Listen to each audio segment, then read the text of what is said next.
everyone, it's Mary. Welcome back to my channel, and I thought it would be really fun today to do the AuthorTube Newbie question tag because obviously I just did the one for BookTube, and I thought, well, if I'm wanting to do a combination of BookTube, AuthorTube, let's do the AuthorTube question tag so that I've kind of got both bases covered here. So also, side note, I'm looking a little rough in this video today, and that is on purpose because it's the weekend and I will probably do a lot of recording on the weekend.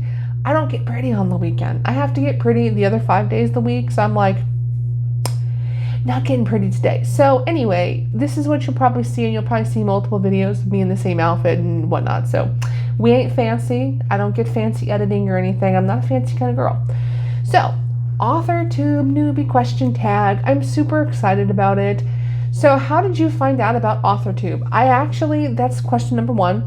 I actually found out about AuthorTube from my favorite authors because a lot of them were on AuthorTube, and I would Google them and get on their website. They would have a link to their YouTube channel, and then I would find out they were in this thing called AuthorTube.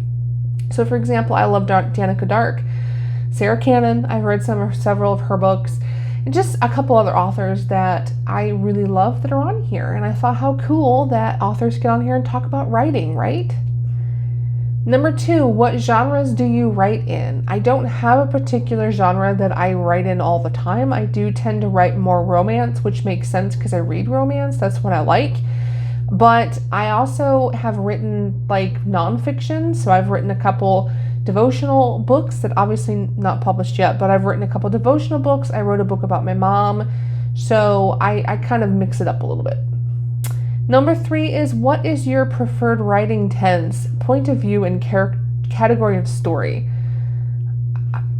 I don't know that I have a preferred writing tense. I guess maybe third person, but obviously when you're writing like devotional books and stuff, those tend to be more first person because you're telling personal stories for the devotionals.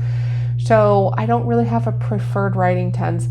I think third person is a little easier when you're telling a fictional story because it allows you to jump into each character's head and to have more points of view and more in-depth, showing rather than telling type thing. I think that when you're in first person, you only get one character's point of view, and sometimes it's a little harder to relay, like especially if you're telling a romance, right? And you have it in first person, you get one person's view of that love story. And sometimes I think that's hard to get the story across. It's easier to have third person so that you can get both people's points of view across. Does that make sense? And as far as category of story, probably more adult. I don't really write for children. I don't write for young adult. I thought about doing new adult because for a long time there, would write fictional stories about girls that were going through like their early 20s and like stepping out on their own as adult for the first time. But the more I research the new adult genre, it tends to be very raunchy, and I don't write like that, so I don't necessarily know that my books fit there. Number four, are you a plotter, pantser, or plancer? I'm more of a plancer, so I don't pants at all. I'm not a pantser at all because I find that if I do that, I end up getting writer's block, and then I can't figure out what I want to write after that. So I usually tend to do a little bit of plotting just so I have the basic outline of the story. I know where I'm going, like this is the beginning, middle, end, and just the basic idea, but I don't plot every single thing out because if I do that, then what happens is I've got myself so stuck in this outline that I lose my creativity. So I found that I have to do a little bit of both, right? Like I have to have a basic idea of where I'm going, but still leave enough room for me to be creative and to change that if I need to in the midst of writing my story. Number five, are you self-published, published, or yet to be published? I am self-published, and I don't necessarily know that that was the best idea for me at the time. I self-published my first few books back in the early 2010s. So my first book came out in 2011, a second book came out in 2012, third book came out in 2015. And it was very poorly done. I'll be honest with you. I jumped on in without really researching, and I made a lot of mistakes. So I don't necessarily think that was the best choice for me at the time. I am totally fine with self-publishing now. I have learned a lot about what you don't do, right? So you have to get your book edited. You need to have a professional cover. You need to have a plan in place. You become your own salesperson. These are things I did not do. And I could do a whole video about the mistakes I made self-publishing. But in the perfect world, I would love to be traditionally published. But, I didn't do that. I made a lot of mistakes. So I'm fine with like a hybrid. Like I'd be totally fine getting traditionally published, but also self-publishing a few books on the side. Totally fine. Number 6, what publishing company, literary agent, and or printing company are you represented by or use? Myself, Amazon, because I'm self-published. If not yet published, what is your dream publishing house and or literary agent? I don't have one. Honestly, I feel like the publishing world has changed. If you see me looking over here, I'm looking at the questions. But anyway, I think it's changing, right? Like the big publishing houses are really, really hard to get into because I feel like paper book sales may not be as great as they once were. There's a lot of ebook sales, and because there's more ebooks, there's actually a lot of ebook publishing companies. They do digital only. So I feel like the publishing world has changed a lot, and because of that, I don't really have a particular one that I'm wanting to publish with. I would be happy with just any publishing house and or literary agent that believes in me, wants to work with me, and is fair. That's really all I'm looking for. And I'm open to like who you are and all of that. I feel like you need to do your research and just pick the best one you can find at the time that's willing to work with you.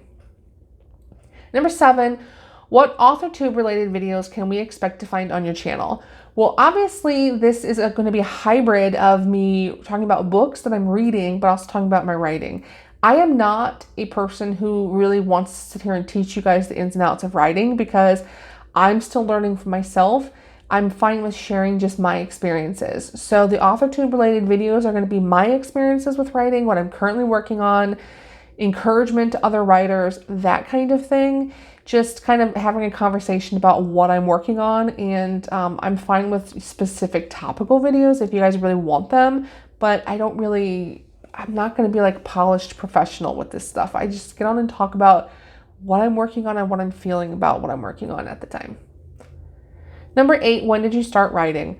I started writing stories back in middle school. That was the first time I really took it seriously. I had to write a couple funny short stories like in elementary school, but that really kind of got me into where I liked writing stories. But as far as like seriously writing stories that were actual stories was probably middle school. And the funny thing was is that I was writing fan fiction at the time, but I didn't realize it was fan fiction.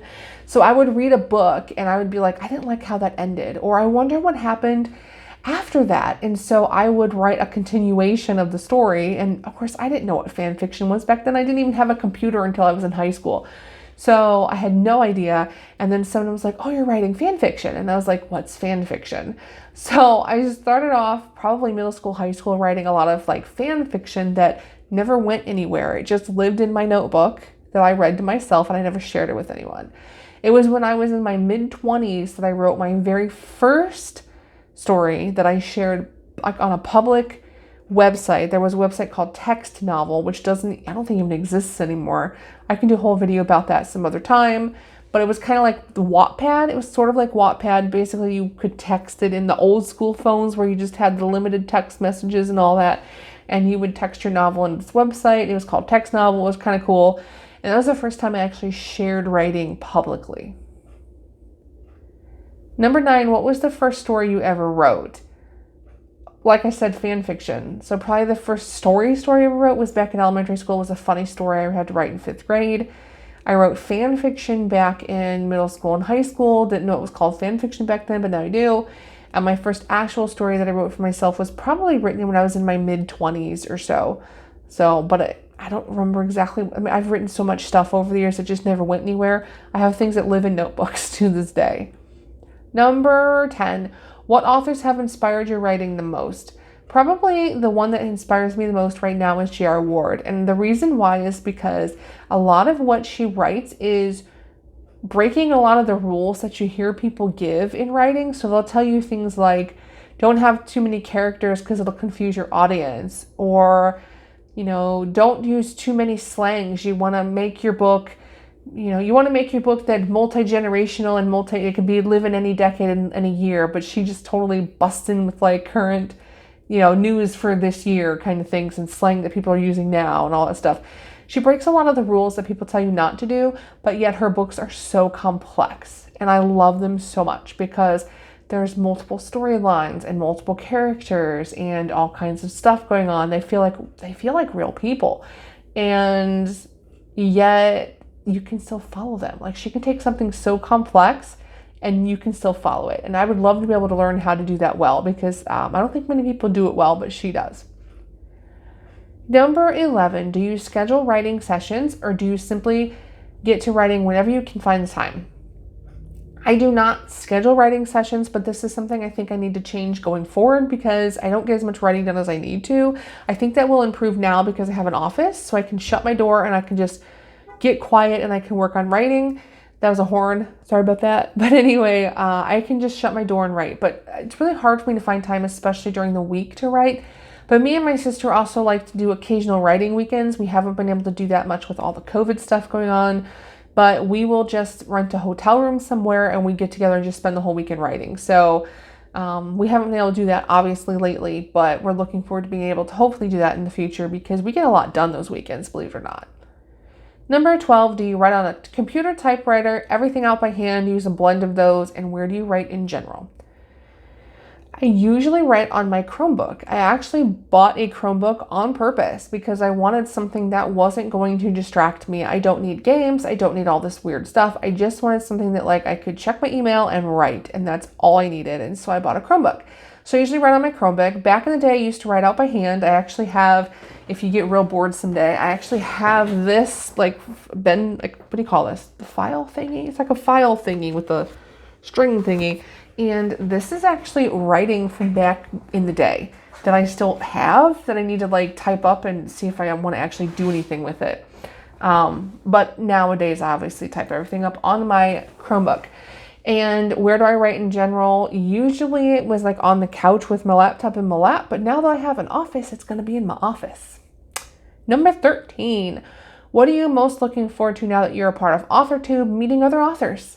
Getting to know everyone personally. Same thing I love about BookTube, just getting to know people, because I think, that saying that no man is an island is very true. I think that you do better when you have community and you have people you can learn from that can learn from you and you can learn from them, and friends that support you. And even last year, I saw a lot of people doing NaNoWriMo write-ins and stuff through Zoom and FaceTime and all that stuff. How cool to just have support system like that. So that's what I'm looking forward to most with AuthorTube. So also, I forgot to note at the beginning that I do not know who created the AuthorTube Newbie question tag, because I was able to find the original creator, much like I did with the BookTube Newbie question tag, whatever.